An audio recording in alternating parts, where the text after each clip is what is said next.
So friends, third जो हमारे पास topic है वो आता है ऑपरेटर्स का। अब पहले ऑपरेटर्स की डेफिनेशन पढ़ लेते हैं। Operators are symbols that perform operations on variables और values to produce some results. Operators वो सिंबल्स होते हैं, यहां से एक चीज ध्यान में रखें, ऑपरेटर्स वो सिंबल्स होते हैं जो किसी वेरिएबल के ऊपर या किसी वैल्यू के ऊपर यानी किसी लिटरल के ऊपर कोई ऑपरेशन परफॉर्म करते हैं ताकि कोई रिजल्ट प्रोड्यूस होके आ जाए। दोबारा सुने, ऑपरेटर्स वो सिंबल्स होते हैं जो वेरिएबल्स के ऊपर या उनकी वैल्यूज के ऊपर या कोई लिटरल्स के ऊपर कोई ऑपरेशन परफॉर्म करते हैं ताकि कोई रिजल्ट हमें प्रोड्यूस होके मिल जाए। अब यहाँ मैं एक स्टेटमेंट लिख रहा हूं, इसको पहले ध्यान से देख लें। यहां मैं लिखता हूं फॉर एग्जांपल 2 5 7 और यहां पर मैं बीच में लिखूंगा 2 + 5 = 7। अब इस केस में यहां पे देखिए वो सिंबल्स जो वैल्यूज के ऊपर ऑपरेशन परफॉर्म कर रहे हैं और हमें कोई रिजल्ट प्रोड्यूस होकर मिल रहा है वो क्या है, वो हमारे पास है प्लस एंड असाइनमेंट ऑपरेटर। ठीक है, इसको हम असाइनमेंट ऑपरेटर कहते हैं, इसको इक्वल नहीं कहते इस केस में। अब यहाँ पे फॉर एग्जांपल आप मैथ में समझ लीजिए, इसको हम प्लस कहते हैं, इसको हम कहते हैं इक्वल। और ये हमारे पास क्या है, 2 और 5 और 7, ये हमारे पास क्या है, ऑपरेंड्स है। ये हमारे पास है ऑपरेंड और प्लस जो है हमारे पास वो क्या है, ऑपरेटर। ठीक है, जो सिंबल्स होते हैं उनको हम ऑपरेटर्स कहते हैं और जिनके ऊपर ऑपरेशन परफॉर्म हो रहा है उनको हम कहते हैं ऑपरेंड्स। यहां तक आप ये ध्यान में रख ले। अब इस केस में क्या हो रहा है, फॉर एग्जांपल आप समझिए 2 + 5 = 7।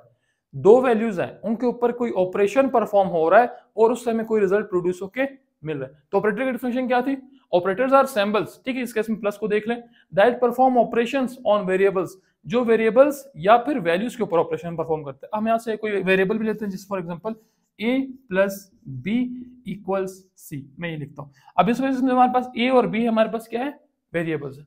वेरिएबल्स के ऊपर कोई ऑपरेशन परफॉर्म करते हैं या फिर वैल्यूज के ऊपर टू प्रोड्यूस सम रिजल्ट, ताकि कोई ना कोई रिजल्ट हमारे पास जो है प्रोड्यूस होके आ जाए। अभी तक आपको ऑपरेटर्स के यहां तक कुछ ना कुछ समझ आ गई होगी कि ऑपरेटर्स वो सिंबल्स है, ठीक है, सिंबल्स है जो क्या करते हैं, वैल्यूज के ऊपर या वेरिएबल्स के ऊपर कोई ऑपरेशन परफॉर्म करते हैं ताकि हमारे पास कोई रिजल्ट प्रोड्यूस होके आ जाए। C++ में हमारे पास 5 टाइप्स ऑफ ऑपरेटर्स होते हैं, arithmetic operators, assignment operators, relational operators, logical operators and bitwise operators. अब इन पांचों टाइप्स को एक एक करके ध्यान से समझते हैं। तो फ्रेंड्स, ऑपरेटर्स के अंदर हम सबसे पहले बात करने वाले हैं अरिथमेटिक ऑपरेटर्स के। अरिथमेटिक ऑपरेटर्स कौन से ऑपरेटर्स होते हैं, they are used to perform basic mathematical operations. ये यूज होते हैं ताकि हम लोग बेसिक जो मैथमेटिकल ऑपरेशंस है, जैसे हमारे पास एडिशन हो गया, सब्ट्रैक्शन हो गया, मल्टीप्लिकेशन, डिवीजन, मॉडुलस यानी रिमाइंडर और फिर इंक्रीमेंट और डिक्रीमेंट, ये मैं आपको एक एक करके समझाता जाऊंगा। बस समझ हमारे पास ये 7 ऑपरेटर्स अरिथमेटिक ऑपरेटर्स के अंदर यूज होते हैं। जो आपका सिंपल बेसिक मैथमेटिकल इंस्ट्रक्शंस थी, जैसे 5 + 2 कितना होता है, 2 + 2 कितना होता है, 2 - 2 कितना होता है, डिवीजन में किस तरह से आंसर्स निकालना है, सब्ट्रैक्शन किस तरह से करनी है, सेम उसी तरह से यहाँ पे करना है, लेकिन आपके पास मेथड थोड़ा सा चेंज होगा। अब यहाँ से आपने एक चीज देख लेनी है, आप सिंपल समझ लें, आपके पास जो है C++ की कंपाइलर है, ठीक है, जैसे हमारे पास MinGW वगैरह जो भी होगा, आप VS कोड के ऊपर आ गए, यहाँ पे आपने सिंपल एग्जांपल ले लें, मेन मेथड बना लिए, इसके ऊपर आपने वो डायरेक्टरीज वगैरह लिख दी, मैं उनको यहाँ पे नहीं लिखूंगा, ठीक है। अब आप यहाँ इसको अप्लाई कैसे करना है, एडिशन सब्ट्रैक्शन वगैरह को यूज किस तरह से करना है, सिंपल समझ लिया, आपने एक वेरिएबल डिक्लेयर किया int a = 5, फिर आपने एक दूसरा वेरिएबल डिक्लेयर किया int b = 3। अब आप नीचे लिखते हैं int c = a + b। आपने कहा कि C के अंदर वही वैल्यू आएगी जो A और B का एडिशन होगा। यहाँ पे ऑपरेशन एडिशन का परफॉर्म हो रहा है और ऑपरेटर कौन सा होगा, ये ऐड वाला यहाँ पे यूज होगा, ठीक है। अब एग्जांपल ले ले, A के अंदर सिस्टम कौन सी वैल्यू पड़ी है, 5 पड़ा है, B के अंदर कौन सी वैल्यू पड़ी है, 3 पड़ा है, C के अंदर कौन सी वैल्यू पड़ी, इन दोनों का एडिशन। एडिशन किस तरह से होगा, A की वैल्यू है 5, B की है 3, तो इसके अंदर कंपाइलर स्टोर कर लेगा 8। कंपाइलर क्या करेगा, इन दोनों को ऐड करेगा, जो आंसर आया वो C के अंदर स्टोर कर देगा। अब अगर आप नीचे यहाँ पे C प्रिंट करेंगे, फॉर एग्जांपल आपने नीचे लिखा है C आउट C, तो C की वैल्यू जो प्रिंट होकर आएगी आपके पास वो होगी 8। ये हमारे पास हो गया फॉर एग्जांपल एडिशन के केस में। अगर आपके पास सब्ट्रैक्शन है तो यहाँ पे सिंपल आप सब्ट्रैक्शन लगा देंगे, तो आंसर हमारे पास क्या हो जाएगा, 5 - 3 = 2। अब C के अंदर कौन सी वैल्यू पड़ी है, 2, तो वो 2 प्रिंट करके दे देगा। सेम नेक्स्ट हमारे पास क्या, मल्टीप्लिकेशन। मल्टीप्लिकेशन के लिए आपने एक चीज ध्यान रखनी है, स्टेरिक का सिंबल यूज होगा। आप वहां पे x वगैरह गलती से नहीं लगाना, ठीक है, x नहीं लगाना आपने ये वाला जो स्टेरिक का सिंबल है यही यूज करना है। यहां मैं फॉर एग्जांपल स्टेरिक का सिंबल लगा देता हूं। स्टेरिक का सिंबल कुछ इस तरह से होता है। अब a × b यानी 5 × 3 कितना होता है, हमारे पास 15 होता है। तो C के अंदर सिस्टम कौन सी वैल्यू पड़ी है, 15 पड़ी। जब आप नीचे C आउट C लिखोगे तो C की वैल्यू यहाँ पे क्या प्रिंट होगी, 15 प्रिंट होगी। अब बात करते हैं डिवीजन की। डिवीजन के लिए आप लोगों ने ये वाला सिंबल जो है वो यूज नहीं करना। आप क्या करोगे, फॉरवर्ड स्लैश को यूज करोगे। कैसे यूज करते हैं, आपने सिंपल लिंक के बीच में फॉरवर्ड स्लैश ऐसे ही लगा देना।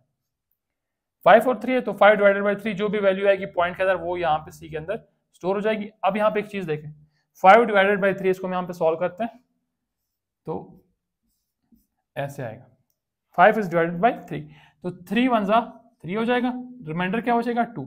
यहाँ पे लगना चाहिए पॉइंट और यहाँ पे 0 और 1.6 करके ये कुछ आंसर बनना चाहिए। ठीक है, अगर हम इसको मैथ में यूज करते हैं तो इस तरह से हमारा आंसर बनता जाएगा। हम इसको राउंड अप करके 1.67 लिख सकते हैं। लेकिन यहाँ पे आप एक चीज का ध्यान रखें, मेरे पास जो मैंने सी यूज किया, सी का डेटा टाइप हमारे पास क्या है, इंटीजर है, तो इंटीजर की तरह पॉइंट की वैल्यू स्टोर नहीं होंगी, इसलिए हमारे पास सी के अंदर कौन सी वैल्यू पड़ी होगी, 1 पड़ा होगा। सिर्फ क्या करेगा, स्टार्टिंग वाला 1 लेगा और बाकी जो वैल्यूज होंगी उनको ऐसे ही छोड़ देगा, उनको या इंटीजर के अंदर हम यहाँ पे स्टोर नहीं कर सकते। तो जब भी आप डिवीजन यूज कर रहे हैं, बेस्ट अप्रोच क्या है कि यहाँ पे या तो फ्लोट को यूज करें या फिर डबल को यूज करें। अगर आप डिवीजन करें, अगर डिवीजन नहीं करें तो फिर इंटीजर से सारा काम आपका हो जाएगा।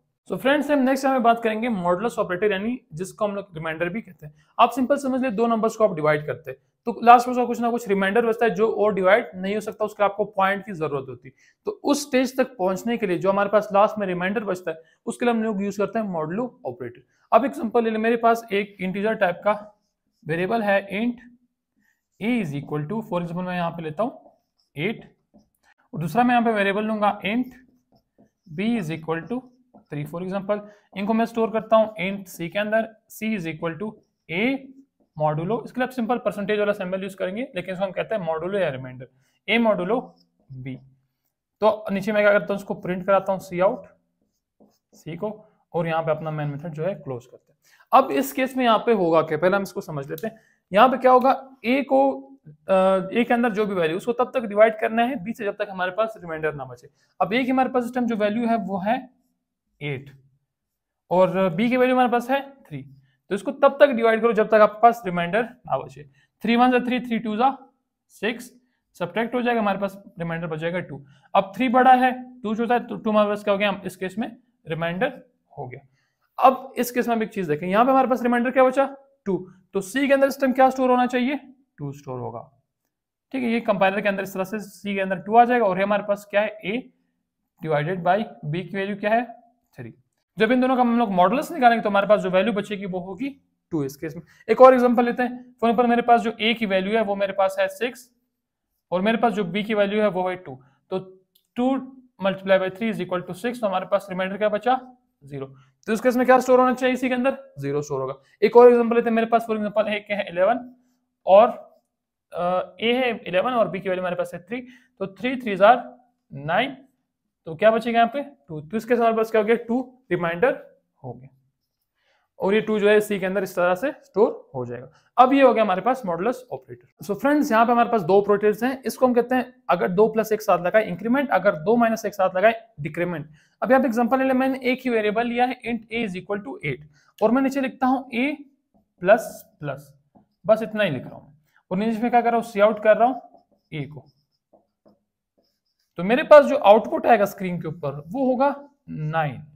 अब 9 क्यों आया, सिंपल, अगर मैं यहाँ पे लिख रहा हूँ जो वेरिएबल है, वेरिएबल की जो वैल्यू है उसके अंदर एक ऐड करना है, बस a प्लस प्लस का ये मतलब है कि जो वैल्यू है उसके अंदर सिंपल क्या करो, एक ऐड करो। और a माइनस माइनस का क्या मतलब होगा यहाँ पे, यानी डिक्रीमेंट ऑपरेटर क्या मतलब होगा कि एक इससे माइनस करो, तो 8 है, एक कम होकर क्या हो जाएगा, ये तो हमारे पास हो जाएगा 7। a माइनस माइनस का ये मतलब है कि जो वैल्यू है उससे एक माइनस करो और प्लस प्लस का ये मतलब है कि क्या करो, एक ऐड करो। अगर 8 है तो 9 हो जाएगा, अगर हम यहाँ पे प्लस प्लस यूज करें और अगर माइनस माइनस यूज करें तो 8 से क्या हो जाएगा 7 हो जाएगा। बस फिलहाल आप इतना ही समझ लें, इंक्रीमेंट ऑपरेटर का ये काम है कि एक प्लस कराना, डिक्रीमेंट का ये मतलब है कि जो भी वैल्यू हमारे पास है उसमें से एक माइनस करना। अब यहाँ तक हमारे पास हमारे अरिथमेटिक ऑपरेटर्स कवर हो चुके हैं। हम मजीद जब हम सारे ऑपरेटर्स पढ़ लेंगे तो लास्ट में हम कुछ टास्क परफॉर्म करेंगे, वहां पे हम इनको यूज करेंगे। सेकंड टाइप ऑफ ऑपरेटर्स हमारे पास आता है असाइनमेंट ऑपरेटर्स। असाइनमेंट ऑपरेटर्स क्या होते हैं, they assign values to the variables. Variable को हम जब भी वैल्यू देते हैं उसको कहते हैं असाइन होना। जब भी आपने कहीं पे भी लिखा होगा for example a is equal to 5, ठीक है, इसमें क्या हो किया, आपने एक वैल्यू असाइन की वेरिएबल को। कैसे असाइन की, जो राइट साइड की जो इस इक्वल के सिंबल के राइट साइड पे होगा वो असाइन हो जाएगा लेफ्ट साइड को। मतलब a की वैल्यू यहाँ पे क्या हो जाएगी 5। अगर आप कोई और डिक्लेयर करते हो int B is equal to 10, तो जो लेफ्ट राइट वाली वैल्यू है वो लेफ्ट वाले को असाइन हो जाएगी, बी की वैल्यू क्या हो जाएगी 10 हो जाएगी। ठीक है, अगर मैं ऐसे लिखूं a is equal to b, तो अब b की जो वैल्यू है वो a को असाइन हो जाएगी, b की वैल्यू इस टाइम पे क्या है 10 है, तो a की वैल्यू क्या थी पहले 5 थी, अब क्या हो जाएगी ये जो b की वैल्यू थी वो इसको असाइन हो जाएगी, b की वैल्यू भी 10 रहेगी, a की वैल्यू भी 10 हो जाएगी, इसको कहते हैं असाइन होना। ठीक है, अब यहाँ पे जो हमारे पास कुछ इसके ऑपरेटर के टाइप्स है इसको देख लेते हैं। सबसे पहले हमारा आता है ये वाला ऑपरेटर, इसको हम कहते हैं असाइनमेंट ऑपरेटर, इसको इक्वल नहीं कहते सी प्लस प्लस में, इसको कहते हैं असाइनमेंट ऑपरेटर। ये बेसिकली क्या काम करता है, राइट साइड की वैल्यू को उठा के लेफ्ट साइड वाले वेरिएबल को असाइन कर देता है। ठीक है, इसमें आपको समझाते हैं राइट वाली वैल्यू उठा के इसने लेफ्ट को असाइन कर दी। सेकंड हमारे पास आता है प्लस और ये असाइनमेंट ऑपरेटर। अभी हम लोग देखें दो ऑपरेटर्स एक साथ मिल चुके हैं, एडिशन का और फिर असाइनमेंट ऑपरेटर। इस केस में क्या होता है, यहाँ पे एडिशन और असाइनमेंट ऑपरेटर, इसको हम इस तरह लिखेंगे a प्लस इक्वल्स को हम पढ़ते हैं assignment operator, a plus assignment operator और b, इस तरह से इसको लिखा। इसका मतलब है कि ये a is equal to a plus b, इसका ये सेम मतलब है, ये शॉर्टकट है, इसको अगर हम लॉन्ग करके लिखते हैं तो इस तरह से हम लोग लिख सकते हैं। बेसिकली हम लोग अगर यही ऑपरेटर यूज करें तो हम इसको इस तरह से लिखेंगे। यहाँ पे होता है क्या a प्लस और असाइनमेंट ऑपरेटर b में, सिंपल समझ लें, यहाँ पे की वैल्यू हमारे पास क्या है 5 है। अगर मैं ये स्टेटमेंट लिखता हूँ a प्लस इक्वल्स बी, और समझने वाला स्टेटमेंट यहाँ पे नहीं है। ठीक है, तो इस केस में क्या होगा, हमारे पास a की जो वैल्यू है उसके अंदर b की वैल्यू ऐड हो जाएगी, b की वैल्यू असाइन तो होगी लेकिन किस तरह से, ऐड होने के बाद असाइन होगी, b प्लस हो जाएगा a की वैल्यू के साथ, तो 10 प्लस 5 कितना होता है 15। अब इस केस में हमारे पास a की वैल्यू क्या होगी 15 होगी। यहाँ पे क्या किया इसने, दोनों ऑपरेटर्स को प्लस किया, फिर जो सम आया था हमारे पास उसने सम को असाइन कर दिया, और उससे पहले जो हम लोग यहाँ पे कर रहे थे उसमें सिर्फ वो वैल्यू जो असाइन हो रही थी बिना ऐड हुए। सेम हमारे पास सेकंड वाला है, इसमें सब्ट्रैक्ट होकर असाइन होगी, अगले मल्टीप्लाई होकर असाइन होगी, अगले में डिवाइड होकर असाइन होगी, फिर मॉडुलस निकल के असाइन होगी। मेथड सबका सेम रहेगा। अब यहाँ पे और एग्जांपल सॉल्व करते हैं। फॉर एग्जांपल मेरे पास है मेन मेथड है, ठीक है, और ये मेरे पास जो है आउटपुट स्क्रीन, आउटपुट हम देखना है कि क्या आएगा हमारे पास। इस केस में मैं यहाँ पे एक वेरिएबल लेता हूँ a इज इक्वल टू 5 और एक और वेरिएबल लेता हूँ 10।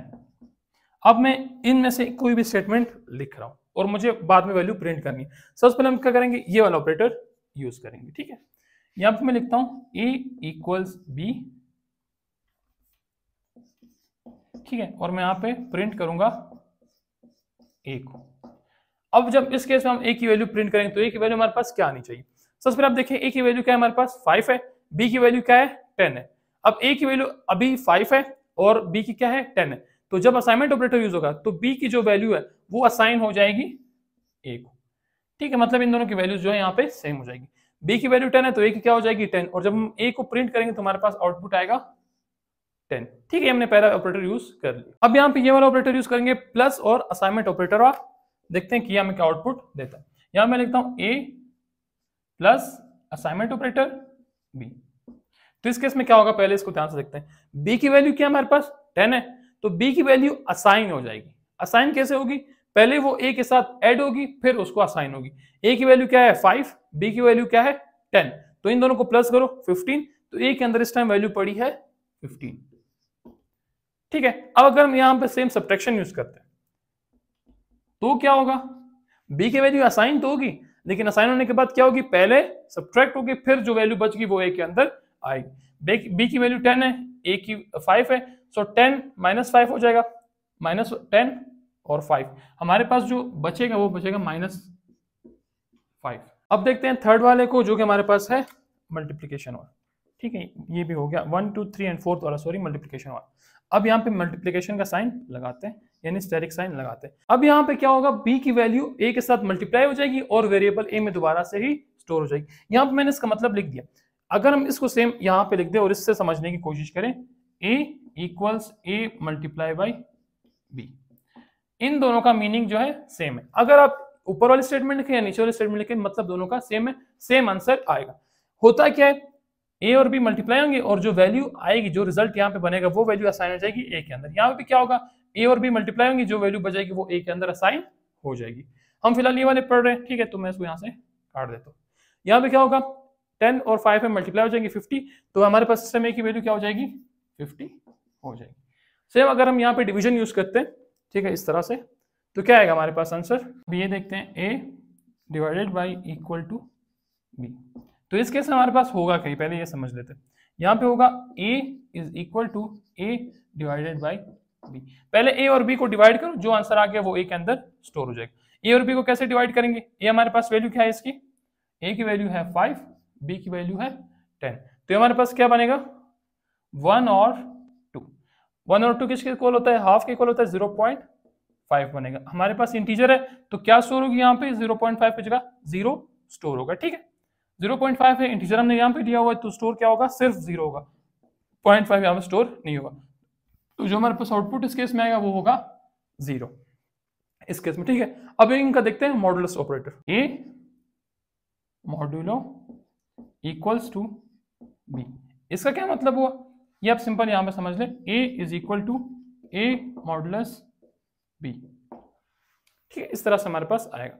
यहां पे क्या होगा? a is equal to, a की वैल्यू है 5 मॉडुलो 10। अब इस केस में हमारे पास होगा क्या? पहले ही चीज ध्यान में रख ले, अगर पहला वाला ऑपरेंड है वो छोटा है तो हमारे पास वही रिमाइंडर बचता है, क्योंकि हम आगे इसको फर्दर डिवाइड ही नहीं कर सकते। ये हमारे पास इस तरह से आ जाएगा डिवीजन के अंदर, 5 अंदर आएगा और 10 बाहर आएगा, और हमें स्टार्टिंग में पॉइंट लगाना पड़ेगा।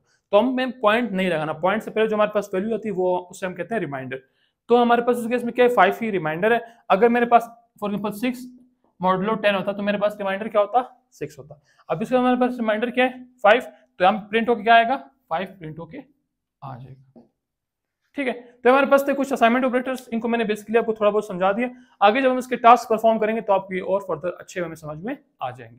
सो फ्रेंड्स, अब बात करेंगे अपने थर्ड टाइप ऑफ ऑपरेटर्स की, जिसका नाम है रिलेशनल ऑपरेटर्स। रिलेशनल ऑपरेटर्स क्या होते हैं? It is used to check the relationship between two or more variables और लिटरल्स।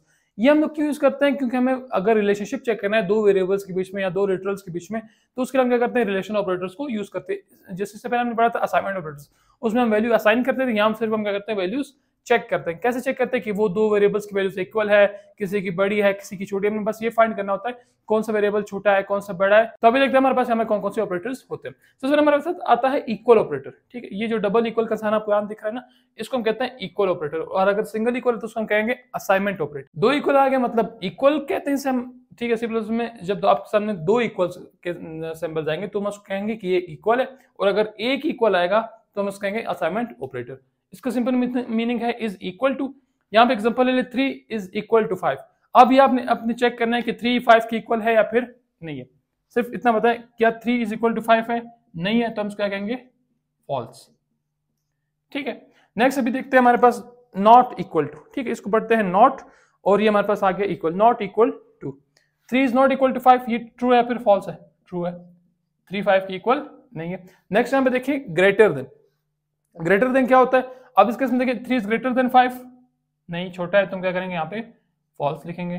नेक्स्ट हमारे पास सिंबल जो है वो है लेस देन, ठीक है, स्मॉलर देन। अगर आप यहां से पढ़ते हो और अगर इसका माउथ ओपन है तो हम कहते हैं ग्रेटर देन का सिंबल है, और अगर पढ़ने के टाइम में माउथ क्लोज है तो हम कहते हैं स्मॉलर देन का सिंबल है। 3 इज स्मॉलर देन 5, जी, इसको हम ट्रू कर देंगे। नेक्स्ट हमें देखेंगे लेस देन और इक्वल टू। या तो 3 5 से लेस होना चाहिए या फिर 3 क्या होगा? इक्वल होगा। इक्वल है तो भी ट्रू है, और अगर लेस है तो भी ट्रू है, ठीक है। स्मॉलर देन और इक्वल टू, या तो इक्वल होना चाहिए या फिर उससे स्मॉलर होना चाहिए। 3 इक्वल है 5 के? नहीं है, लेकिन स्मॉलर है, तो हम इसको ट्रू कर देंगे। नेक्स्ट देखें, हमारे पास लास्ट वाला है ग्रेटर देन और इक्वल टू। ग्रेटर देन और इक्वल टू, 3 ग्रेटर है 5 से? नहीं। इक्वल है 5 के? नहीं। दोनों केसेस में क्या आएगा हमारे पास? फॉल्स ही आएगा। अगर 3 इक्वल होता तो भी ट्रू कर देते, या उससे जो है ग्रेटर होता तो हम इसको स्टेटमेंट को क्या करते हैं? ट्रू करते। लेकिन इस केस में क्या है? दोनों हमारे पास फॉल्स हो रहे हैं, तो हम इसको फॉल्स कंसीडर करेंगे। सो अब हम इन्हीं ऑपरेटर्स का यूज करेंगे और एक प्रोग्राम लिखेंगे, फिर उसको रन करके देखेंगे कि हमारे पास आउटपुट किस तरह से आ रहा है। तो इसमें क्या करना है आप लोगों को? यहाँ पे मेन मेथड लिख लेना है। इससे ऊपर अगर आप कोड लिख रहे हैं वीएस कोड के अंदर, तो आपने प्री प्रोसेसर डायरेक्टरीज लाजमी लिखनी। मैं यहाँ बस पेज शॉर्ट है, इस वजह से मैं सिर्फ मेन मेथड ही लिख रहा हूँ। आपने क्या करना है? यहाँ पे दो वेरिएबल्स को डिक्लेयर कर लेना है। वेरिएबल मैं लेता हूँ int a equals to 10 comma b equals to 5। मैंने आपको ये तरीका पढ़ाया था कि किस तरह से मल्टीपल वेरिएबल्स को एक साथ डिक्लेयर कर सकते हैं, ठीक है। मैंने दो वेरिएबल्स लिए a और b के नाम से। a को वैल्यू असाइन की 10 और b को असाइन की 5, और दोनों का डेटा मैंने क्या रखा? यहाँ पे इंटीजर रखा। अब आपने करना क्या है? यहाँ पे आप सिंपल लिख ले सी आउट, और ये वाली ब्रैकेट्स आपने लगा लेनी, ठीक है। स्मॉलर ब्रैकेट जो है यहाँ पे लिखना है आपने a is equal to b. इतना करने के बाद साथ में हम क्या करेंगे, एंडल लगा देंगे ताकि हमारा आउटपुट जो है वो अलग अलग लाइन पे प्रिंट हो। अब पहले पहले मैंने ये ऑपरेटर क्यों यूज किया कि हमारे पास पहले नंबर पे आ रहा है। अब यहाँ पे होगा क्या, अगर ए और बी की वैल्यूज इक्वल है तो 1 प्रिंट होगा, अगर ट्रू है तो 1 प्रिंट होगा, और अगर ए और बी की वैल्यूज इक्वल नहीं है तो क्या प्रिंट होगा, 0 प्रिंट होगा। बस हमने ये चेक करेंगे कि ऑपरेटर किस तरह से काम करते हैं। ठीक है, नेक्स्ट आपके पास है सेम सी आउट लिख लेना है, यही ब्रैकेट लगानी है और यहाँ पे लिखेंगे A is not equal to B, A is not equal to B. ठीक है, और यहाँ पे साथ में क्या कर देंगे, एंडल लगा देना है। फिर थर्ड वाले के लिए क्या करना है, सेम काम करना है, यहाँ पे A is greater than B लगा देंगे और साथ में एंडल लगा देंगे। फिर C out A is smaller than B, same फिर एंडल लगा देंगे लास्ट में। फिर से सी आउट स्टेटमेंट और A is less than equal to B और साथ में एंडल लगा देंगे। फिर से C out A is greater than और इक्वल टू बी और यहाँ पे एंडल लगाने की हमें जरूरत नहीं क्योंकि इसके बाद हम कोई भी स्टेटमेंट रन नहीं कर रहे। सेम लास्ट में हमारे पास आ जाएगा रिटर्न 0। अभी आपने क्या करना है, वीएस कोड पे जाके सेम कोड लिखना है और उसको चेक करना है कि आपके पास आउटपुट क्या आता है। वीडियो को पॉज करके आप पहले प्रोग्राम रन कर ले, मैं आपको यहाँ पे भी समझा देता हूँ। तो हम इनको चेक करते हैं कि हमारे पास आउटपुट क्या आने वाला है यहाँ पे। ठीक है, यहाँ समझ हमारे पास आउटपुट स्क्रीन है। सबसे पहले इसको देखेंगे ए और बी, ए की वैल्यू क्या है 10 है, बी की वैल्यू क्या है 5। तो क्या 10 और 5 इक्वल हो सकते हैं, नहीं हो सकते, तुम्हारे पास क्या होगा 0 प्रिंट होगा सबसे पहले। सेकंड वाले की तरफ आता है, A is not equal to B, A 10 है बी 5 है, दोनों इक्वल नहीं है आपस में, तो आउटपुट क्या आएगा 1। ठीक है, नेक्स्ट हमारे पास क्या है, A is greater than B, ए क्या है 10 है बी 5 है, तो क्या ये ग्रेटर है 5 से, जी है, तो क्या होगा 1 प्रिंट होगा दोबारा से। अलग अलग लाइन पे क्यों प्रिंट हो रहा है, क्योंकि मैंने एंडल यहाँ पे लगाया हुआ है। नेक्स्ट हमारे पास है A is smaller than B, ये हमारे पास फॉल्स है क्योंकि ए की वैल्यू 10 है और बी की 5 है, तो ए छोटा नहीं हो सकता, ए क्या है ग्रेटर। नेक्स्ट आप देखें ए स्मॉलर देन और इक्वल टू बी, या तो ए स्मॉलर होना चाहिए बी से, क्या ए स्मॉलर है बी से, नहीं है, इक्वल है, नहीं है, तो क्या प्रिंट होगा यहाँ पे ए स्मॉलर देन बी में 0 प्रिंट होगा। अब लास्ट वाला देखें, ए इज ग्रेटर देन और इक्वल टू बी, क्या ए ग्रेटर देन है बी से, जी है, इक्वल है, नहीं है, एक भी ट्रू हुआ ऑपरेटर तो हम क्या करेंगे यहाँ पे 1 लगेंगे। ए ग्रेटर है बी से, जी है, तो हम क्या कर देंगे वहां पे 1, आउटपुट आपके पास आ जाएगा। सेम आपने कोड लिखना है और आप आउटपुट चेक करेंगे तो आपके पास सेम आउटपुट इसी तरह से आ जाएंगे। अभी हमारे पास हो गए रिलेशनल ऑपरेटर्स। अब अपने 4 टाइप की तरफ चलते हैं। सो फ्रेंड्स, अब बात करते हैं अपने 4 टाइप ऑफ ऑपरेटर जिसका नाम है लॉजिकल ऑपरेटर्स की। लॉजिकल ऑपरेटर्स क्या होते हैं, they are used to check whether an expression returns true or false. ये हमें ये चेक करके बताते हैं कि कोई एक्सप्रेशन ट्रू रिटर्न करी या फिर फॉल्स रिटर्न करी। अभी यहाँ पे बात करते हैं कि एक्सप्रेशन क्या होता है। एक्सप्रेशन होता है कॉम्बिनेशन ऑफ टर्म्स और ऑपरेटर्स। टर्म्स क्या होते हैं, फॉर एग्जांपल कोई भी वेरिएबल या कोई भी आपके पास लिटरल है तो उसको हम एक टर्म कहते हैं, और ऑपरेटर्स आपको पता ही ये प्लस माइनस वगैरह इन सबको क्या कहते हैं, ऑपरेटर्स कहते हैं। अगर आपके पास कोई भी 2 वेरिएबल्स है, फॉर एग्जांपल ए और बी, और उनके बीच में कोई ऑपरेटर आ गया तो हम उसको कहते हैं ये हमारे पास क्या है, एक एक्सप्रेशन। लॉजिकल ऑपरेटर्स में हमारे पास 3 टाइप के ऑपरेटर आते हैं। फर्स्ट हमारे पास आता है एंड ऑपरेटर, फिर आता है और ऑपरेटर और फिर नॉट। एंड और नॉट हमारे पास 3 ऑपरेटर्स होते हैं। एंड का सिंबल इस तरह से होता है, 2 एम्परसेंड अपने लगाना है, इसको हम कहते हैं एम्परसेंड, और ये आपको 7 की के ऊपर कीबोर्ड के ऊपर मिल जाएगा। एम्परसेंड ऑपरेटर 2 दाने मिला के एंड ऑपरेटर बनाते हैं। और के लिए आप सिंपल क्या कर सकते हैं, 2 वर्टिकल बार्स को यूज कर सकते हैं, और नॉट के लिए आप एक्सक्लेमेशन मार्क को यूज कर सकते हैं। अब इनका पर्पस क्या होता है, एंड ऑपरेटर हमें एक ही केस में ट्रू रिटर्न करके देता है। अगर 2 एक्सप्रेशंस के बीच में आपने फॉर एग्जांपल एंड को लगाया है और दोनों एक्सप्रेशंस क्या कर रही है, ट्रू रिटर्न करके दे रही है, तो तब क्या करेगा, एंड ऑपरेटर हमें ट्रू रिटर्न करेगा। आपके पास 2 एक्सप्रेशन, फॉर एग्जांपल एक्सप्रेशन 1 और एक्सप्रेशन 2, और बीच में आपने एंड ऑपरेटर लगा दिया, तो एंड ऑपरेटर एक ही केस में हमें ट्रू रिटर्न करेगा, जब ये भी ट्रू रिटर्न कर रहा हो और ये एक्सप्रेशन भी ट्रू रिटर्न कर रही हो। अब दोनों एक्सप्रेशन आपको ट्रू रिटर्न करके दे रही है, तब क्या करेगा, एंड ऑपरेटर आपको ट्रू रिटर्न करके देगा। एक भी अगर इनमें से फॉल्स रिटर्न करके दे रही है तो ये फॉल्स रिटर्न करेगा, और अगर दोनों फॉल्स है तो भी फॉल्स रिटर्न करके देगा। सिर्फ एक ही कंडीशन में आपके पास एंड ऑपरेटर आपको ट्रू रिटर्न करके देता है, जब दोनों एक्सप्रेशंस आपको क्या करे, ट्रू रिटर्न करके दे। नेक्स्ट हमारे पास आता है और ऑपरेटर। और ऑपरेटर क्या कहता है, returns true if only 1 is true. आपने फॉर एग्जांपल और ऑपरेटर को 2 एक्सप्रेशंस के बीच में लगा दिया और दोनों हमें क्या करिए, ट्रू रिटर्न करके दे रही है, तो ये क्या रिटर्न करेगा, ट्रू रिटर्न करेगा। दोनों में से एक फॉल्स हो गई, एक ट्रू है, तब भी ट्रू रिटर्न करके देगा। ठीक है, दोबारा सुने, अगर दोनों ट्रू है तो भी ट्रू रिटर्न करके देगा, अगर इन दोनों में से एक भी ट्रू है तो भी ट्रू रिटर्न करके देगा, बट अगर दोनों फॉल्स हैं तो ये में क्या रिटर्न करके देगा, फॉल्स रिटर्न करके दे देगा। सिर्फ एक कंडीशन में ये फॉल्स रिटर्न करता है, जब दोनों एक्सप्रेशंस फॉल्स होती है। नेक्स्ट हमारे पास आता है नॉट ऑपरेटर। नॉट ऑपरेटर का सिंबल ये एक्सक्लेमेशन मार्क वाला है और ये क्या करता है, रिवर्स करता है रिजल्ट को। फॉर एग्जांपल आपने एक एक्सप्रेशन के साथ इसको लगा दिया, हमारे पास उस केस में क्या होती है, एक ही एक्सप्रेशन होती है नॉट के लिए, ये एक्सप्रेशन हमें ट्रू रिटर्न करके दे रही है और मैंने साथ में नॉट लगा दिया, तो अभी क्या करेगा, इसके रिजल्ट को रिवर्स कर देगा। अब हमें क्या रिटर्न करके देगा, as a whole false return करके देगा, और अगर ये फॉल्स रिटर्न कर रही है तो हमें क्या रिटर्न करके देगा, ट्रू रिटर्न करके दे देगा। नॉट ऑपरेटर क्या करता है, ये आपके रिजल्ट को रिवर्स कर देता है, अगर ट्रू आ रहा है तो ये फॉल्स कर देगा, और अगर फॉल्स आ रहा है ये क्या करता है, उसको ट्रू कर देगा। अब हमने तीन टाइप के ऑपरेटर पढ़ लिया, हम इसको थोड़ी सी एग्जांपल्स देख लेते हैं। तो फ्रेंड्स एग्जांपल मैंने यहाँ पे लिख लिया, इससे पहले आप ये समझ लें, इससे पहले जो हम लोगों ने ऑपरेटर्स पढ़े थे, रिलेशनल ऑपरेटर्स। रिलेशनल ऑपरेटर्स सिर्फ एक एक्सप्रेशन के बारे में बता देते कि वो ट्रू होगी या फिर फॉल्स होगी। फॉर एग्जांपल मेरे पास यही एक्सप्रेशन है, इसके बारे में रिलेशनल ऑपरेटर बताएंगे कि ये क्या है हमारे पास इस कंडीशन में, 3 इज नॉट इक्वल टू 5, 3 5 के इक्वल नहीं है तो ये क्या है, ट्रू है, बस इतना ही बताएंगे। लेकिन लॉजिकल ऑपरेटर्स क्या करते हैं, वो मल्टीपल एक्सप्रेशंस का रिजल्ट कंबाइन करके आपको बताते हैं। इस केस मेरे पास फॉर एग्जांपल 2 एक्सप्रेशन मैंने लिखी हुई है सबके अंदर, और बाकी मैंने कुछ में एक एक भी लिखी है नॉट ऑपरेटर के लिए। फर्स्ट जो हमारे पास यहाँ पे एग्जांपल है हमने लगाया हुआ है एंड ऑपरेटर, और एंड ऑपरेटर क्या करेगा, जब हमारे पास दोनों एक्सप्रेशंस ट्रू होंगी तो वो ट्रू रिटर्न करके देगा। अब इसके जो पहला वाला देखें, 3 इज नॉट इक्वल टू 5, ये क्या रिटर्न कर रहा है, हमारे पास ट्रू रिटर्न कर रहा है। ठीक है, और 3 इज लेस देन 5, ये क्या रिटर्न कर रहा है, ये भी ट्रू रिटर्न कर रहा है। तो अब दोनों ट्रू है तो हमें एज अ होल क्या रिटर्न करके देगा, ट्रू रिटर्न करके दे देगा। नेक्स्ट वाली पे आते हैं, 3 इज इक्वल टू 5, ये हमारे पास क्या है, फॉल्स है। 3 इज लेस देन 5, ये क्या है, ट्रू है।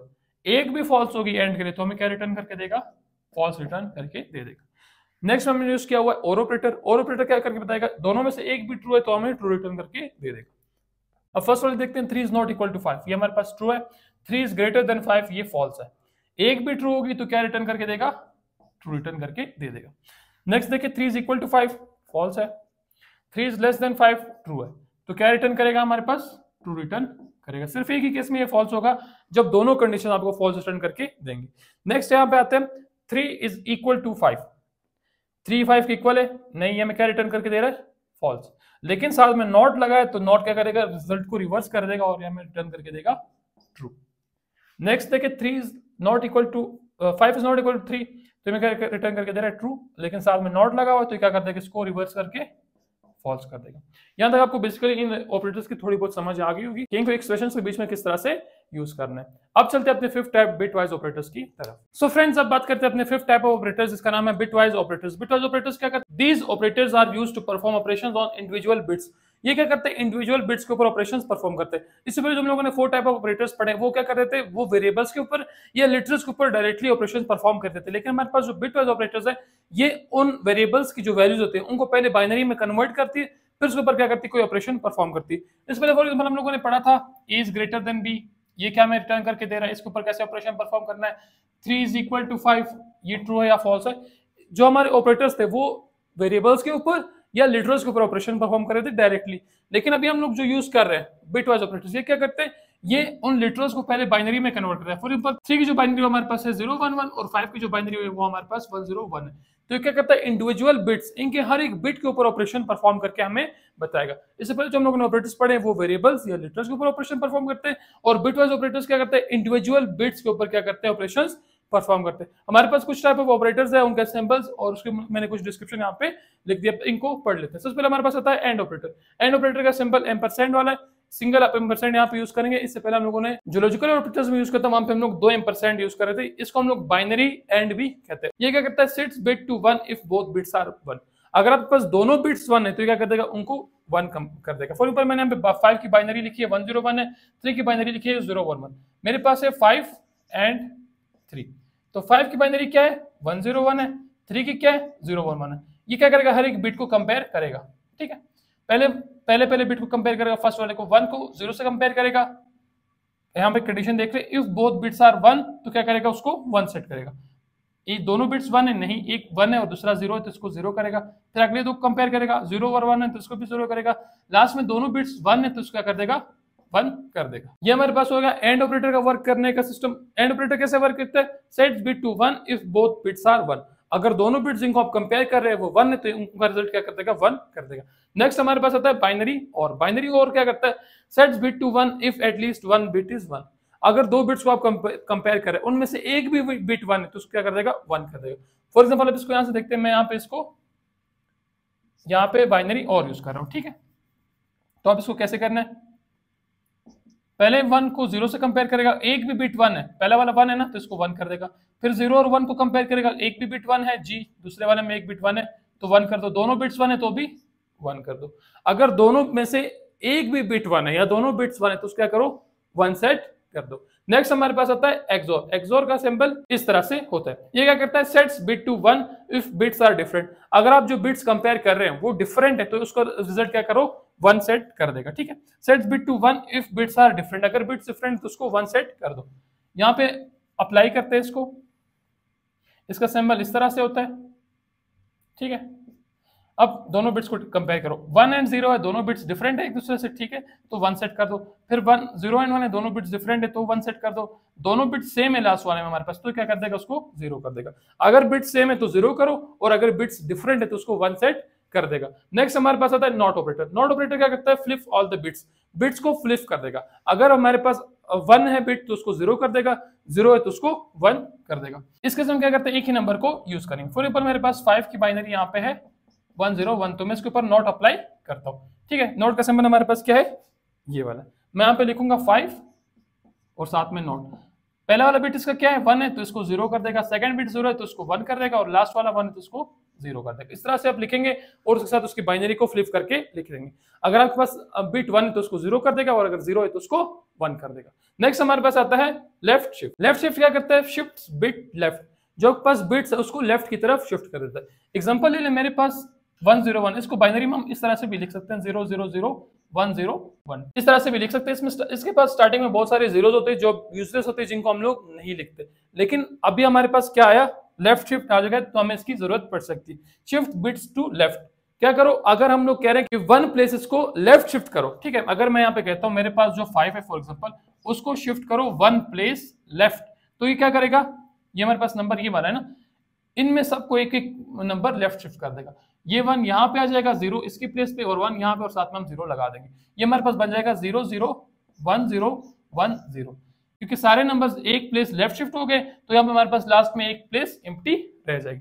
और अगर मैं कहता हूं कि इसी नंबर को, ठीक है, 2 प्लेस लेफ्ट शिफ्ट करो, ठीक है, हमारे पास ये नंबर है, इसको 2 प्लेस लेफ्ट शिफ्ट करो, तो क्या होगा, यहाँ पे आप लास्ट में 2 जीरोस ऐड कर देंगे, आपके पास जो नंबर है वो इस तरह से बन जाएगा। और अगर आप मैथमेटिकली इसको यूज करना चाहते हैं तो किस तरह से करेंगे, उसको simple multiply by 2 rays power n कर देना है। n क्या होगा, जो आपके पास यहाँ पे नंबर होगा, मेरे पास यहाँ पे नंबर 1 है, तो मैं इसको ऐसे लिख सकता हूँ 5 मल्टीप्लाई बाय 2 रेज़ पावर 1, तो ये हो जाएगा 5/2, हमारा आंसर बनेगा 10, जो कि इससे पहले मैंने इसकी बाइनरी लिखी थी ना 1 0 1 0, 10 की बाइनरी ये हमारे पास, ठीक है। अगर मेरे पास यहाँ पे 2 है फॉर एग्जाम्पल, तो मैं यहाँ पे 2 की पावर 2 कर दूंगा, और ये हमारे पास बन जाएगा 4, और ये हमारे पास बन जाएगा 20। इस तरह से भी आप कर सकते हैं। अगर आप बाइनरी में करना चाहते हैं तो आपको सिंपल अगर 1 लिखा है यहाँ पे तो 1 प्लेस लेफ्ट शिफ्ट करो, अगर 2 लिखा है तो 2 प्लेस लेफ्ट शिफ्ट करो, अगर 3 लिखा है तो 3 प्लेस जो है लेफ्ट शिफ्ट कर लेना। नेक्स्ट हमारे पास आता है राइट शिफ्ट। राइट शिफ्ट क्या करता है, शिफ्ट बिट्स राइट, अब बिट्स को राइट की तरफ शिफ्ट करना है, हम लोग लेफ्ट की तरफ जा रहे थे, आप राइट की तरफ शिफ्ट करना है। अगर 1 लिखा है तो 1 शिफ्ट करना है, अगर 2 लिखा है तो 2 शिफ्ट करना है। फॉर एग्जाम्पल मेरे पास यहाँ पे है 5 को 1 प्लेस राइट शिफ्ट कर दो, तो क्या करना है आपने, मेरे पास नंबर ये है, साथ में मैंने कहा जीरोस लगा सकते हैं हम जितने चाहें, तो मैं क्या करूंगा, लास्ट वाला डिजिट यहां से रिमूव कर दूंगा बस। अगर मेरे पास यहाँ पे 2 लिखा है नंबर मेरे पास ये, तो मैं लास्ट वाले 2 बिट्स को यहां से रिमूव कर दूंगा, और अगर यहाँ पे 3 लिखा है तो मैं लास्ट की तीनों बिट्स को यहां से रिमूव कर दूंगा। मेरे पास ये नंबर था, 3 लिखा था, तो मैं क्या कर दूंगा, इन तीनों को यहां से रिमूव कर दूंगा। ये आपके पास हो गया राइट शिफ्ट। अगर आपको मैथमेटिकली इसको करना है तो आप क्या करेंगे, divide by 2 raise to power, यहाँ पे मेरे पास है 1, तो मैं क्या करूंगा 5 divided by 2 raise to power 1 कर दूंगा। 2 रेज़ टू पावर क्या होता है, 1 ही होता है, 5 डिवाइडेड बाई 2, हमारे पास इसका आंसर बनेगा 2 पॉइंट समथिंग बनेगा, लेकिन आप सिर्फ क्या करें, यहाँ पे 2 ही लिखेंगे। नेक्स्ट हमारे पास है, अगर मैं यहाँ पे इसको 2 कर देता हूँ तो मेरे पास 2 रेज़ टू पावर 2 बन जाएगा, और यहाँ पे आ जाएगा 2 2 सा 4, और 5 को जब 4 से डिवाइड करेंगे हमारा आंसर 1 पॉइंट समथिंग आता है, लेकिन आप यहाँ पे क्या करेंगे 1 को यूज करेंगे। तो ये कुछ सिंपल इंप्लीमेंटेशन थी कि किस तरह से हम अपने ऑपरेटर्स को यूज कर सकते हैं अपने एग्जांपल्स में। अब यहाँ से हम कुछ और एग्जांपल सॉल्व करेंगे जिससे हमें ये जो पांचों टाइप्स ऑफ ऑपरेटर्स ये और अच्छे से समझ में आ जाए। सो फ्रेंड्स, फर्स्ट जो हमारे पास प्रोग्राम है वो बहुत ज्यादा बेसिक है, जिसमें हमने करना क्या है कि write a C++ program that adds, subtract, multiplies, divides and take modulus of two numbers and print them to user। अगर आप टास्क को गौर से देखें, जो अरिथमेटिक ऑपरेटर्स है बेसिकली हम उन्हीं को इस वीडियो में इंप्लीमेंट करने वाले। सबसे पहले अपने प्रीप्रोसेसर डायरेक्टरीज यहाँ पे लिख लेते हैं। Hashtag include iostream using namespace std terminator और फिर मेन मेथड अपना यहाँ पे बना लेना। मेन मेथड बनाने के बाद जो हमारे पास फर्स्ट टास्क होगा वो होगा दो वेरिएबल्स को डिक्लेयर करना, क्योंकि हम क्या कर रहे हैं, दो ही नंबर्स को प्रिंट वगैरह कर रहे हैं। ठीक है, ऐड भी दो नंबर्स को करना है, सब्ट्रैक्ट भी, मल्टीप्लाई भी करना है, डिवाइड भी और फिर उनका मॉडुलस भी निकालना है, लेकिन नंबर्स कितने होंगे हमारे पास, दो नंबर्स होंगे। तो यहाँ से मैं इनको डिक्लेयर कर लेता हूँ, int a equals to 10 comma b equals to 5 terminator. ठीक है, मैं दोनों नंबर्स को एक साथ डिक्लेयर कर रहा हूँ यहाँ पे। अब आपने करना क्या है, नंबर्स डिक्लेयर हो गई, अब क्या करना है, इनको ऐड करना है, फिर सब्ट्रैक्ट करना है और फिर मल्टीप्लाई, फिर डिवाइड और फिर उनका मॉडुलस लेना है। आपने 5 काम करने हैं यहाँ पे। ठीक है, सबसे पहले क्या करना है, इनका एडिशन करना है। तो किस तरह से करेंगे, यहाँ पे सिंपल एक सी आउट स्टेटमेंट लिख लेते हैं, सी आउट, और यहाँ पे एक कमेंट लिखते हैं, द सम इज, और फिर क्या करेंगे, a और b को ऐड कर दें। यहाँ पे एंडल लिख लेना। अब यहाँ पे होगा क्या, पहले इसको समझते हैं।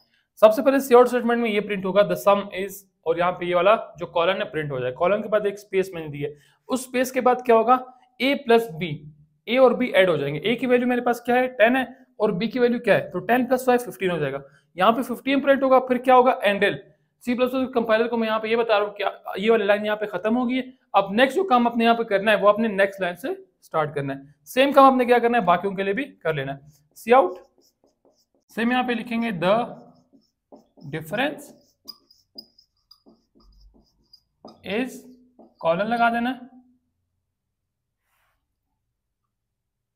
और फिर यहाँ पे कोटेशंस लगा देंगे ताकि ये स्टेटमेंट यहाँ पे फिनिश हो जाए। उसके बाद यहाँ पे a माइनस बी लिख लेंगे और साथ में एंडल लगा देंगे। यहाँ पे क्या होगा, a और b सब्ट्रैक्ट होंगे, जो आपका आंसर होगा वो वहाँ पे same as it is print हो जाएगा। अब अपने सेम काम सबके लिए करना है। सो फ्रेंड, मैंने यहाँ पे सारे लिख दिए। थर्ड हमारे पास था द प्रोडक्ट इज, और फिर सेम अपने a मल्टीप्लाई बाई b करना है, फिर द डिवीजन इज, फिर a डिवाइडेड बाई b करना है और फिर the modulus is a modulus b लिख लेना है। लास्ट में रिटर्न 0 और फिर ब्रैकेट लग जाएगी। ये आपके पास हो गया सिंपल कोड। अब इसी कोड को VS कोड पे जाके रन करते हैं। तो फ्रेंड्स, मैं अपने VS कोड के ऊपर आ चुका हूँ। यहाँ पे आने के बाद मैंने सारा जो हमारा टास्क था वो यहाँ पे लिख लिया। यहाँ पे मैंने क्या किया, सिंपल दो वेरिएबल्स लिए, num1 और num2 के नाम से। num1 को वैल्यू असाइन की है 10 की और num2 को वैल्यू असाइन की है 5 की। नीचे मैंने 4-5 सीआउट स्टेटमेंट्स लिखी है। पहले लिखी है सम की, सम मैंने क्या किया, num1 प्लस num2 की। बेटर अप्रोच ये कि आप यहाँ पे क्या करें, सबके साथ ब्रैकेट्स लगा लें, लेकिन अगर आप नहीं भी लगाते तो आपको आपका आउटपुट जो है वो यहाँ पे मिल जाएगा। अब क्या करते हैं, इसको सिंपल यहाँ से रन करते हैं या कंट्रोल ऑल्ट एन प्रेस करके भी इसको रन कर सकते हैं। ये थोड़ी सी टाइम लेगा रन होने में और हमारे पास रिजल्ट जो यहाँ पे आ जाएगा। num1 मेरे पास था 10, num2 था 5। जब इन दोनों को सम इनका क्या होगा 15, डिफरेंस होगा 10 माइनस 5 5, प्रोडक्ट यानी 10 मल्टीप्लाई बाई 5 हो जाएगा 50, डिवीजन होगी 10 डिवाइडेड बाई 5 2 आएगा और मॉडुलस क्या होगा 0 रिमाइंडर होगा। 0 क्यों रिमाइंडर होगा, क्योंकि 10 कंप्लीटली डिवाइड हो सकता है 5 से और रिमाइंडर हमारे पास क्या बचता है 0 बचता है। ये होगा हमारे पास सिंपल सा टास्क जिससे अरिथमेटिक ऑपरेटर्स समझ में आ जाएंगे। बाकी ऑपरेटर्स को मैं आपको टास्क के थ्रू यहाँ पे फिलहाल नहीं समझा सकता, क्योंकि उनके लिए या तो इफ एल्स स्टेटमेंट की जरूरत होती है या फिर लूप्स की जरूरत होती है। तो पहले हम लोग लूप्स वगैरह पढ़ेंगे, फिर जो बाकी ऑपरेटर्स है वो उनके साथ एक ही टास्क में हम इजीली समझ लेंगे। So friends, 5 types of operators पढ़ने के बाद नेक्स्ट जो हमारे पास टॉपिक आता है वो आता है टाइप कास्टिंग का। टाइप कास्टिंग क्या होता है, एक डेटा टाइप को किसी दूसरे डेटा टाइप में कन्वर्ट करने को सिंपली टाइप कास्टिंग कहते हैं। इसकी डेफिनेशन पढ़ लेते हैं। Type casting is the process of converting one data type into another. Example है, अगर आप इंटीजर डेटा टाइप को डबल के अंदर चेंज करते हैं। फॉर एग्जांपल आपने क्या किया हुआ, इंटीजर कोई वैल्यू ली है इंट a इक्वल्स टू 10। आप इसको डबल में चेंज करना चाहते हैं, आप चाहते हैं कि आप डबल a कर दें। तो इसको हम कैसे करेंगे, a जो हमारे पास वो इंटीजर डेटा टाइप का है, तो उसको हम डबल के अंदर किस तरह से कन्वर्ट कर सकते हैं, इसको हम कहते हैं टाइप कास्टिंग। कुछ केसेस में क्या होता है कि कंपाइलर खुद ही कन्वर्ट करता है और कुछ पे आपको फिजिकली उसको कन्वर्ट करना होता है। अगर आप कन्वर्ट नहीं करते तो आपके पास कोई एरर आ सकता है। अब यहाँ पे इसके कुछ पॉइंट्स देख लेते हैं। Perform mathematical operations between different data types. Type casting क्या करता है, अगर आपके पास डिफरेंट डेटा टाइप है, फॉर एग्जांपल आपके पास एक डेटा टाइप है इंटीजर का और दूसरा आपके पास है फॉर एग्जांपल यहाँ पे है डबल b इक्वल्स टू 10.5, और आप क्या करना चाहते हैं, आप इन दोनों को ऐड करना चाहते हैं। एक डेटा टाइप आपके पास इंटीजर का है, दूसरा आपके पास डबल है और आप इन दोनों को ऐड करना चाहते हैं, तो इनको हम किस तरह से ऐड करेंगे ये हम लोग टाइप कास्टिंग में देखेंगे। सेकंड हमारे पास है optimise memory usage by converting larger data types into smaller ones. ये क्या करता है, ये कन्वर्ट करता है लार्जर डेटा टाइप्स को स्मॉलर वंस में। अगर आपने फॉर एग्जांपल छोटे छोटे नंबर्स के लिए डेटा टाइप इंट के बजाय आपने कहीं पे लॉन्ग लिखा हुआ है, long b is equal to 15, अब ये वाला काम आप इंटीजर के अंदर भी कर सकते हैं, लेकिन आप क्या करें, इसको लॉन्ग में लिख के मेमोरी वेस्ट करें, तो क्या करता है कंपाइलर ऑटोमेटिकली जिन डेटा टाइप्स को आप लोग बड़े नंबर से यूज नहीं करते ना, तो उनको ऑटोमेटिकली कन्वर्ट कर देगा स्मॉलर वंस, क्या हो मेमोरी अच्छे से यहाँ पे मैनेज हो जाए। थर्ड हमारे पास है avoid errors when assign values to different data types. अगर आप डिफरेंट डेटा टाइप्स को वैल्यूज असाइन करते हैं तो यहाँ पे एरर्स आपके पास आ सकते हैं। एग्जांपल ले लें हमारे पास, अच्छा ये वाला डेटा टाइप आप लोग देख लें, इसको हम कहते हैं मॉडुलस ऑपरेटर। आप लोगों ने पहले अरिथमेटिक ऑपरेटर्स मैंने आपको पढ़ा दिया। ये क्या करता है, ये सिर्फ 4 डेटा टाइप के साथ, इंटीजर डेटा टाइप के साथ और लॉन्ग डेटा टाइप के साथ काम करता है। अगर मैं ऐसे करूं, मैं एक क्वेश्चन लिख रहा हूं for example int a is equal to 5 और मैं यहां पे लिखता हूं डबल b इक्वल्स टू 10, ठीक है, या 10.5 जो भी आपकी मर्जी, मैंने फॉर एग्जांपल ये लिखा है, और मैं यहां पे लिखता हूं सी आउट a मॉडुलस b। तो इस केस में क्या होगा, मेरे पास एरर आएगा। एरर क्यों आएगा, वो कहेगा मुझे कि आप डबल डेटा टाइप को मॉडुलस ऑपरेटर के साथ यूज नहीं कर सकते। तो अब हमने क्या करना है, हमने पहले इस डबल b को इंटीजर के अंदर कन्वर्ट करना है, फिर मॉडुलस के अंदर यूज करना है। वो हम सीखेंगे किस तरह से हम इसको कन्वर्ट कर सकते हैं और किस तरह से हम यूज करते हैं। अब चलते हैं इसके टाइप्स की तरफ। टाइप कास्टिंग हमारे पास दो टाइप्स होती है, एक आती है इम्प्लिसिट टाइप कास्टिंग और एक आती है explicit type casting. Implicit type casting क्या होती है, the compiler automatically converts smaller data types into larger ones without data loss. Compiler क्या करता है, अगर आपके पास एक छोटा डेटा टाइप है उसका अपने किसी बड़े डेटा टाइप में कन्वर्ट करना है तो उसको ऑटोमेटिकली कन्वर्ट कर सकता है without any data loss. For example मेरे पास एक वेरिएबल है नम नाम का, इंटीजर डेटा टाइप का, उसका वैल्यू है 5 और मेरे पास क्या करना है, मैंने उस नम वाले वेरिएबल के अंदर जो वैल्यू है मैंने उसको स्टोर करना है रिजल्ट के अंदर, और रिजल्ट का डेटा हमारे पास क्या है, डबल है। तो बाय डिफॉल्ट नम के अंदर वैल्यू स्टोर्ड है 5 की, और जब इसको रिजल्ट में कन्वर्ट करेंगे तो ये क्या बन जाएगा, 5.0 बन जाएगा। यहाँ पे कोई डेटा लॉस हुआ नहीं, जो हमारे पास डेटा था वैसे ही करके आ चुका है। तो इसका करता है कंपाइलर ऑटोमेटिकली कन्वर्ट कर लेता है। नेक्स्ट हमारे पास क्या, रिजल्ट को जब हम प्रिंट करते हैं, यहाँ पे आप एक चीज रखिए, प्रिंट हमारे पास 5 ही होता है क्योंकि ये सी आउट की वजह से होता है। सी आउट क्या करता है, अगर आपके पास कोई नंबर है फॉर एग्जांपल 5.00 या कोई भी जो नंबर बन सकता है, वो क्या करता है, उसको प्रिंट नहीं करता, उसका जो पॉइंट है उनको रिमूव कर देता है। जब तक आपके पास कोई 5.1 वगैरह नहीं होगा उसको पूरा प्रिंट करेगा, और अगर कोई होल नंबर है तो उसका करेगा सिर्फ उसका इंटीग्रल पार्ट प्रिंट करेगा, बाकी जो फ्लोटिंग पॉइंट है उसको प्रिंट नहीं करेगा। ये किसकी वजह से, सी आउट की वजह से। यहाँ पे आपको प्रिसीजन वगैरह यूज करना पड़ेगा जो एक टोटली डिफरेंट टॉपिक है, उसको हम फिलहाल नहीं कवर करने वाले। बस इतना याद रखें, इम्प्लिसिट टाइप कास्टिंग में क्या होता है, जो आपका नंबर है उसको ऑटोमेटिकली कंपाइलर कन्वर्ट करते हैं without any data loss. Next हमारे पास आता है एक्सप्लिसिट टाइप कास्टिंग। यहाँ पे क्या होता है, the data type conversion is done manually here. यहाँ पे जो डेटा टाइप कन्वर्जन होती है वो मैनुअली होती है। फॉर एग्जांपल यहाँ पे देख लें, मैंने यहाँ पे एक नंबर लिया हुआ है int num is equal to 5, दूसरा मैंने डबल डेटा टाइप का लिया double num2 is equal to 2.2। अब मैंने दो नंबर लिए, एक इंटीजर डेटा टाइप का और एक डबल डेटा टाइप का, और अभी क्या करो, इन दोनों का मॉडुलस निकालना चाहता हूँ। मैंने अभी लिखा है सी आउट num1, ठीक है, num या num1 मॉडुलस और num2। अब इनको मैं कैसे यूज करूंगा, इनको मैं डायरेक्टली अगर यूज करता हूँ विदाउट ये इंट लिखे यहाँ पे, तो ये क्या मुझे देगा, ये मुझे एक एरर दिखाएगा और कहेगा कि आप मॉडुलस को डबल वगैरह के साथ यहाँ पे यूज नहीं कर सकते। मॉडुलस हम सिर्फ यूज कर सकते हैं 4 के साथ, इंटीजर के साथ और फिर लॉन्ग के साथ। अब यहाँ पे करना क्या पड़ेगा, जिस भी डेटा टाइप के अंदर आप उस वेरिएबल को कन्वर्ट करना चाहते हैं, आपने सिंपल उसके साथ ब्रैकेट के अंदर उस डेटा टाइप का नाम लिख लेना है। अगर मैं इंट के अंदर कर रहा हूँ तो ऐसे लिखना है, अगर लॉन्ग के लिए करना है तो फिर लॉन्ग साथ में लिख लेना है, और साथ में जो वेरिएबल आप कन्वर्ट करना चाहते हैं वो आपने यहाँ पे लिख लेना है। तो पहले क्या होगा, पहले जो num2 है उसकी वैल्यू इंट के अंदर कन्वर्ट होगी, तो num2 की वैल्यू हमारे पास क्या थी, यहाँ पे 2.2 थी, अब ये हो जाएगा 2, तो नम हमारे पास क्या है 5, अब ये 5 मॉडुलस 2 हो जाएगा। तो ये आराम से सॉल्व हो सकता है, बजाय इसके कि यहाँ पे 2.2 लिखो। तो हमारे पास बेसिक की टाइप कास्टिंग क्या होती है, हम किस तरह से टाइप कास्टिंग कर सकते हैं, और कंपाइलर ऑटोमेटिकली किस तरह से एक डेटा टाइप की वेरिएबल को दूसरे डेटा टाइप के अंदर चेंज कर सकते हैं। अब चलते हैं अपने next topic control flow statements की तरफ।